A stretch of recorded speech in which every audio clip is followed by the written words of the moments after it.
ഭീകരതയ്ക്കെതിരെയും ഭീകരവാദികൾക്കെതിരെയും സന്ധിയില്ലാത്ത പോരാട്ടമാണ് നരേന്ദ്രമോദി സർക്കാർ നടത്തുന്നത്. അങ്ങനെ ഒരു സാഹചര്യത്തിൽ ഇപ്പോൾ ഗുജറാത്തിലെ ആൻറ്റി ടെററിസ്റ്റ് സ്ക്വാഡിന് വമ്പൻ വിജയം എന്നുള്ള റിപ്പോർട്ടുകൾ പുറത്തു വരുന്നു.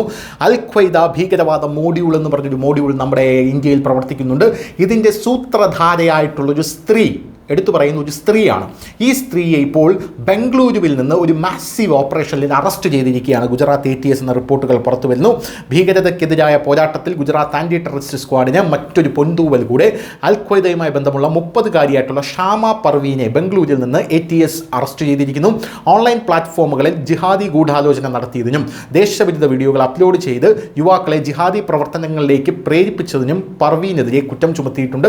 അതിൽ അവർ കുറ്റസമ്മതം നടത്തിയതായി കണ്ടെത്തി. പ്രധാനമായി 2025 ജൂലൈ 23-ന് ഗുജറാത്ത് ATS അഹമ്മദാബാദിൽ നിന്നുള്ള 2 പേരെയും ഭീകര സംഘടനയുടെ സൂത്രധാരിയായി അറിയപ്പെടുന്ന മൊദാസയും ഉൾപ്പെടെ ആകെ 4 തീവ്രവാദികളെയാണ് അറസ്റ്റ് ചെയ്തിരിക്കുന്നത്. ജാർഖണ്ഡ് സ്വദേശിയായിട്ടുള്ള ഷാമ പർവീൻ ഇപ്പോൾ ബംഗളൂരുവിലെ ഹെബാൽ പ്രദേശത്താണ് താമസിക്കുന്നത്. ഒരു സ്വകാര്യ കമ്പനിയിൽ ജോലി ചെയ്യുന്ന സഹോദരനൊപ്പം അവർ താമസിക്കുന്നു. ഗുജറാത്ത് ATS ഉദ്യോഗസ്ഥർ ഷാമ പർവീനെ പ്രവർത്തനങ്ങൾ സൂക്ഷ്മമായി നിരീക്ഷിച്ചു വരികയാണെന്ന് വൃത്തങ്ങൾ പറയുന്നു.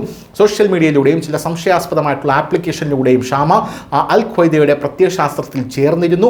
അത് പ്രചരിപ്പിക്കുന്നതിൽ സജീവമായിരുന്നു. സംഘടനയുടെ ചിലരെ ഉൾപ്പെടുത്തി വലിയൊരു ഗൂഢാലോചന ആസൂത്രണം ചെയ്യാൻ ഷാമ പർവീൻ തയ്യാറെടുക്കുന്നുണ്ടായിരുന്നുവെന്നും ഇപ്പോൾ ഗുജറാത്ത് ATS പറയുന്നു. തീവ്രവാദ ശൃംഖലയിലെ മറ്റ് അംഗങ്ങളെയും അവരുടെ ഗൂഢാലോചനകളെയും പുറത്തു കൊണ്ടുവരാൻ കൂടുതൽ വിവരങ്ങൾ ലഭിക്കുന്നതിനായി ഗുജറാത്ത് ATS നിലവിൽ ഷാമ പർവീനെ ആഴത്തിൽ ചോദ്യം ചെയ്തു വരികയാണ് എന്ന റിപ്പോർട്ടും നമുക്ക് ലഭിക്കുന്നുണ്ട്. അൽ ഖ്വയ്ദയുമായി ബന്ധമുള്ള 4 ഭീകരരെയാണ് അറസ്റ്റ് ചെയ്തിരിക്കുന്നത്. ജൂലൈ 23-ന് ഗുജറാത്ത് ATS സംഘം അൽ ഖ്വയ്ദ AQSുമായി ബന്ധമുള്ള 4 പേരെ അറസ്റ്റ് ചെയ്തു. ലഭിച്ച വിവരങ്ങളനുസരിച്ച് അറസ്റ്റിലായ 4 ഭീകരരിൽ 2 പേർ ഗുജറാത്തിൽ നിന്നുള്ളവരും ഒരാൾ ഡൽഹിയിൽ നിന്നുള്ള ആളുമാണ്, ഒരാൾ നോയിഡയിൽ നിന്നുള്ള ആളാണ്. ഇതിൽ വ്യാജ നോട്ട് റാക്കറ്റുമായി ബന്ധപ്പെട്ട ഒരു പ്രതിയും അറസ്റ്റിലായി.